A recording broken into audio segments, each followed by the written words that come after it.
Welcome back to Big Up Album Reviews, and today we're going to review what is probably my album of the year. The self-titled album by King of the Rollers out on Hospital. This came in with this really cool pixel art cover, very detailed. You could spend a good amount of time staring at this thing.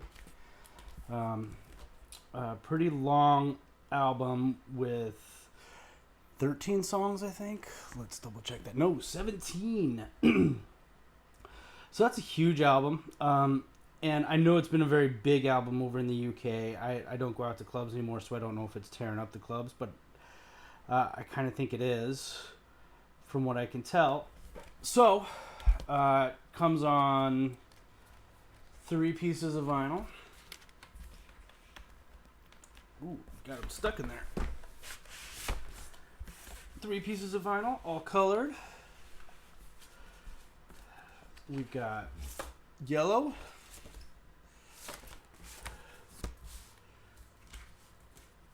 we've got red, and we got blue. So that's super cool.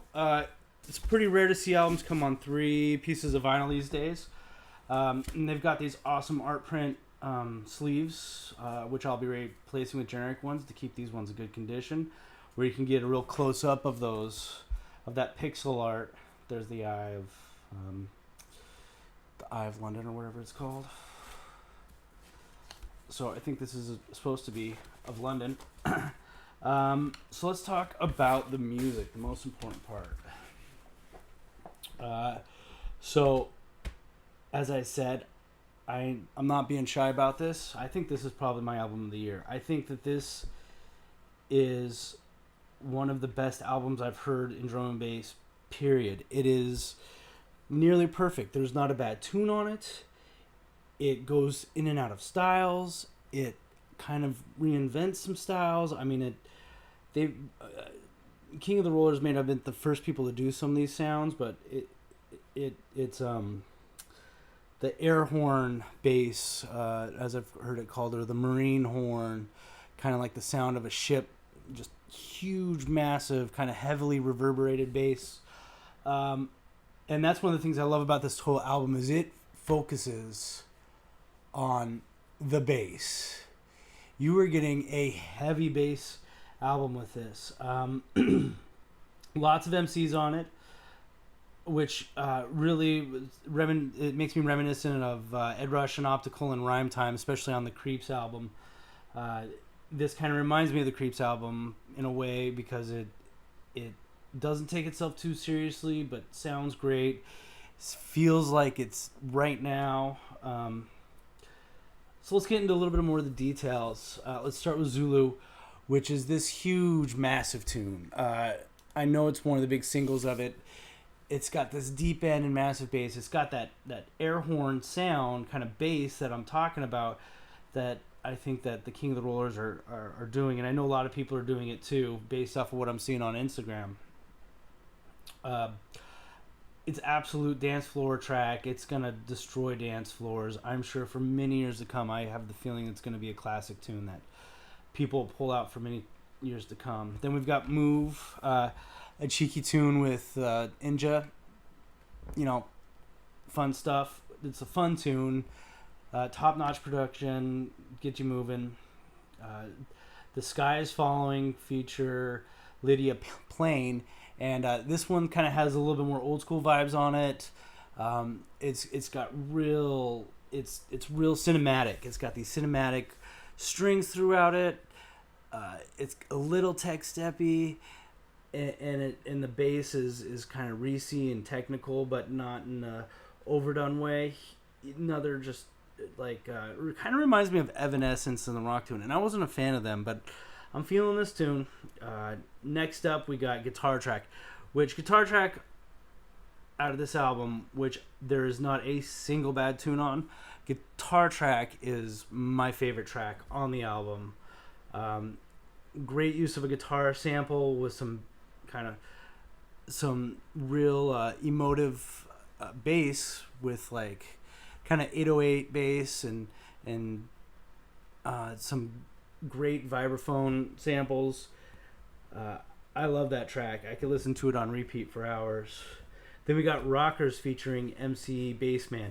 Now, I have always loved Bassman's voice, but usually wasn't a big fan of his MCing. Like, anytime I heard him mixes or other tunes, I always was let down because the guy has such an interesting voice. And Rockers was the first tune I'd ever heard where I was like, oh, that is the Bassman I've always wanted to hear.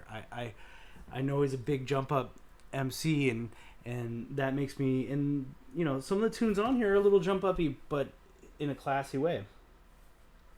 So I was excited to hear a good Bassman tune.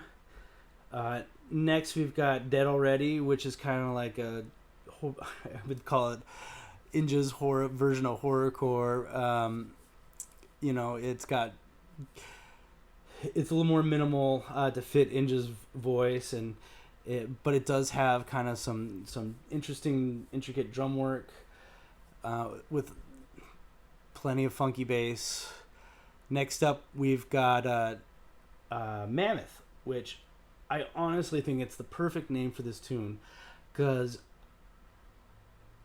it's one of those rare tracks where the name actually, like the song, invokes what you think of with the name.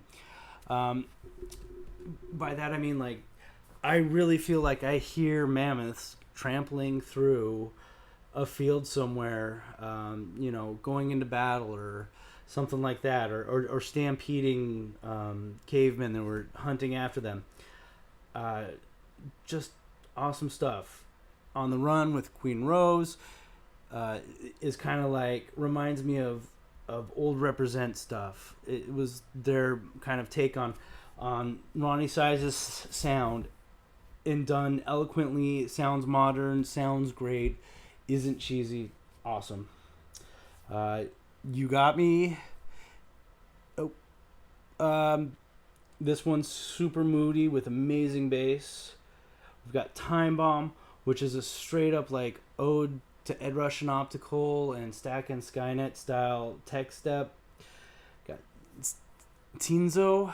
The vocals are really interesting on this one, and it's got this slow building Reese that gets bigger and bigger as it goes on. Just great.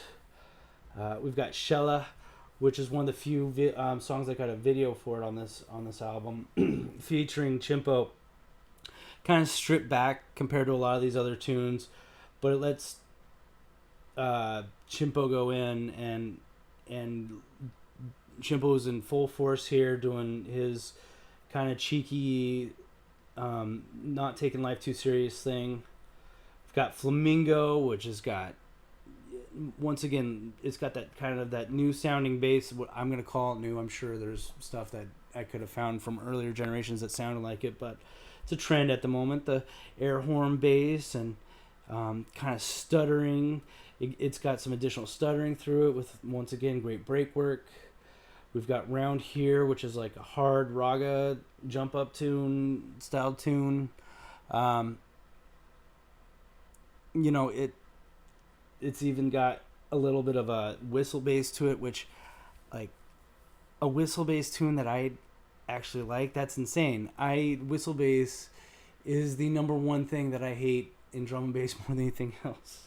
So that shows you how much I'm digging this album, if I think that someone's doing good whistle bass. Next up, we got Shalla Technique, another one with Bassman, and this is one, like, you know, Bassman uses his voice to its full effect. You know, with huge 808 bass, just great. And then last up, we got Gringo, featuring Navigator. And Navigator is another one of those MCs that I don't, like, I see the name and I don't instantly think, oh, great, this is going to be amazing. I usually like, oh no, Navigator's on this. And he does an awesome job. I really think, I mean, this album is paying ode to everything that came before it. It's taking, like, the history of drum and bass. It's doing jump up.